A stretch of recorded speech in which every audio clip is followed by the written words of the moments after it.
नमस्कार दोस्तों, कैसे हैं। 2015वें लेख में 7वें महीने के 29वें दिन आप सभी स्नेहीजनों को जुलाई महीने के अंतिम सोमवार की अवधपुरी बेल भोपाल से जय श्री कृष्ण के साथ जय सोमनाथ। दोस्तों, आज का विषय है कर्म का खेल निराला रे भाई।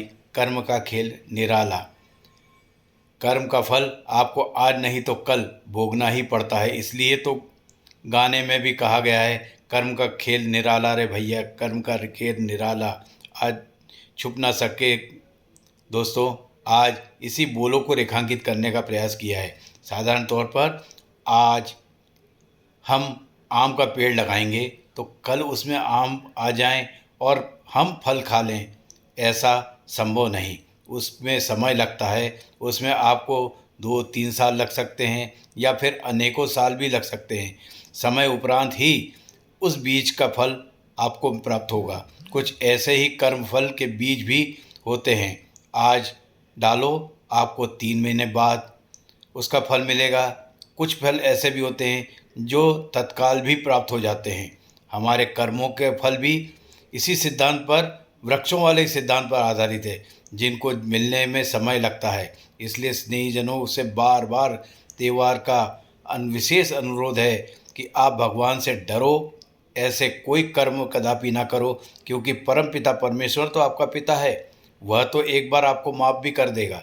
लेकिन कर्म फल एक ऐसे सिद्धांत पर आधारित होता है जो कभी किसी को माफ़ नहीं करता। इसलिए आप किसी से डरो या ना डरो, लेकिन अपने कर्म से बहुत डरना चाहिए। विशेष कर सोच समझ के कर्म करना चाहिए, क्योंकि कर्म अपने कर्ता को हजारों की भीड़ में भी आसानी से पहचान लेता है। जो गलत कर्म करते हैं, आज लेख ध्यान से पढ़ें और आपके मित्र की यूट्यूब चैनल पर सुनने, लाइक एवं सब्सक्राइब भी करें।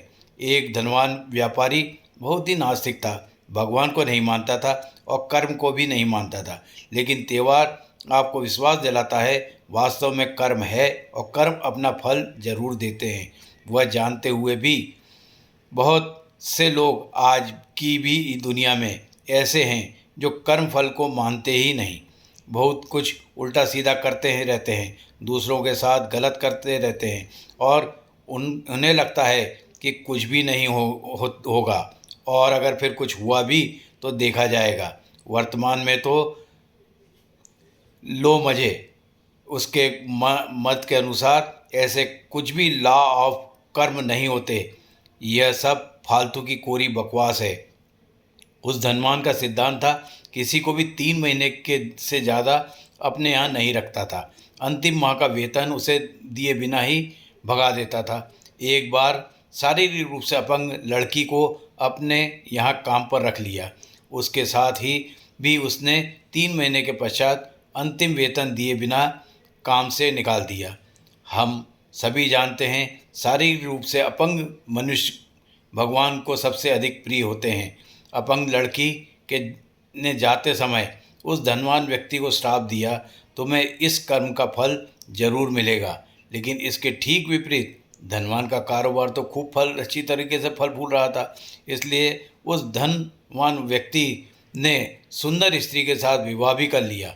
वह भगवान के विश्वास नहीं रखता था, फिर भी भगवान न जाने पूर्व कर्म के अनुसार या किस कारण से धन संपत्ति ऐश्वर्य सब कुछ उसे मिलता जा रहा था। उसको किसी बात का घमंड भी हो गया था। विवाह के कुछ वर्ष उपरांत उसकी पत्नी को 2 जुड़वा कन्याओं का जन्म दिया। एक कन्या मंदबुद्धि और दूसरी कन्या शारीरिक रूप से अपंग थी। अब उस धनवान व्यक्ति को किए हुए बुरे कर्मों का फल मिलना प्रारंभ हो गया था। दोस्तों, 40 वर्ष की उम्र तक जो धनवान व्यक्ति ऐशो आराम में जीवन जी रहा था, अंतिम 40 वर्ष उसने अपने बुरे कर्मों को भोगते हुए अपनी उसी धन संपदा को समाप्त होते हुए भी जीते जी देखकर कष्टपूर्ण जीवन व्यतीत किया। महीने के अंतिम सोमवार की आप सभी स्नेहीजनों को शुभकामना के साथ कहना है, आपके कर्म के अकॉर्डिंग ही इंटरेस्ट के साथ फल मिलता है। कर्म फल हमेशा तत्काल नहीं मिलता। आप ऐसे इसे समझ सकते हैं, कोई अपराधी बुरा कर्म करते ही उसे गिरफ्तार तो कर लिया जाता है, किंतु सज़ा न्यायिक प्रक्रिया के बाद कर्म फल के अनुसार ही उसको मिलती है आजीवन कारावास या मृत्युदंड की सज़ा, उसके उपरांत ही उसे मिलती है। आप सभी पुण्य कर्म फल के धनी स्नेही मित्रों को नमन, वंदन, अभिनंदन एवं जय सोमनाथ के उपरांत नमस्कार।